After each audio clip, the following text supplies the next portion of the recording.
নমস্কার, সেভনাভিক নিউজ নেটওয়ার্কে স্বাগত। আরজিকরের ঘটনা প্রবাহের মধ্যেই হারহিম করা ঘটনা বেলঘড়িয়া প্রফুল্লনগর এলাকায়। স্থানীয় সূত্রে জানা গেছে, খালসা মডেল স্কুলের ওই ছাত্রীকে নিয়ে বাড়ি ফিরছিল তার মা। অভিযোগ, তারা যখন বেলঘড়িয়া এক্সপ্রেসওয়ের টানেলের কাছে চলে আসে, সে সময় স্থানীয় বাসিন্দা এক যুবক, যার নাম জানা গেছে অভিজিৎ দত্ত, সে ধারালো কোনো কিছু নিয়ে ঝাঁপিয়ে পড়ে ছাত্রীটির ওপরে। রক্তাক্ত অবস্থায় ছাত্রীটি লুটিয়ে পড়ে রাস্তায়। তাকে বাঁচাতে গিয়ে গুরুতর জখম হন তার মাও। চিৎকার শুনে স্থানীয় বাসিন্দারা ঘটনাস্থলে পৌঁছে মা ও মেয়েকে উদ্ধার করে হাসপাতালে পাঠায়, আর আক্রমণকারী যুবককে ধরে শুরু হয় মারধর।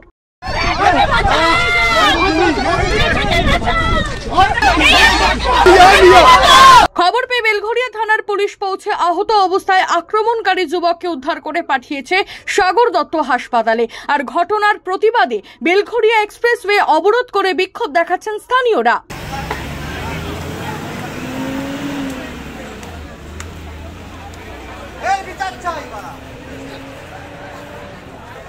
ঘটনায় হতবাক প্রত্যক্ষদর্শী কি জানাচ্ছেন শুনে নেব।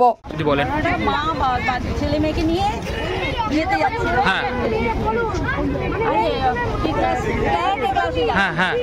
হঠাৎ পিছন থেকে ছেলেটা এসে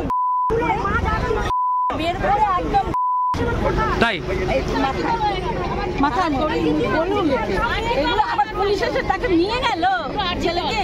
কিন্তু আপনারা নিশ্চয়ই আতঙ্কিত, আমার এলাকার লোক তো আতঙ্কিত। কি দেখলেন আজকে, কি হয়েছে ঘটনাটা শুনলেন ওনার কাছে? হ্যাঁ বলুন আপনি। তা একই তো ব্যাপারটা হচ্ছে, মেয়েটাকে ধরে আজকে চপার শুনলাম যে চপার কিনে দিয়েছে।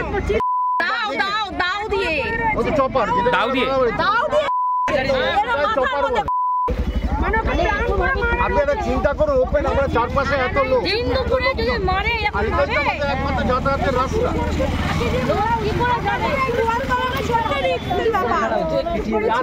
বরাবর এটা কোনো কিছু এত বছর হয়ে গেল,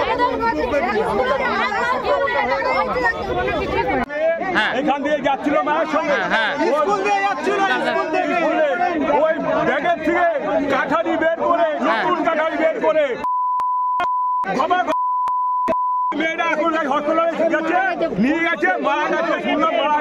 সূত্রের খবর, অবস্থার অবনতির কারণে আক্রান্ত ছাত্রীটিকে বেলঘড়িয়ার বেসরকারি হাসপাতাল থেকে স্থানান্তরিত করা হয়েছে কলকাতার একটি বেসরকারি হাসপাতালে। অভিযুক্ত যুবককে গ্রেপ্তার করেছে বেলঘড়িয়া থানার পুলিশ।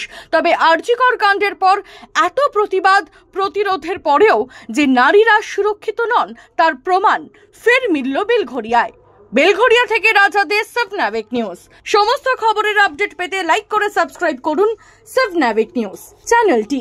সেই সঙ্গে বেল বাটন প্রেস করতে ভুলবেন না। আপনাদের একটা সাবস্ক্রিপশন আমাদের জন্য অত্যন্ত মূল্যবান। সেই সঙ্গে সাবস্ক্রাইব করুন আমাদের হোয়াটসঅ্যাপ চ্যানেলটিও। জয় হিন্দ।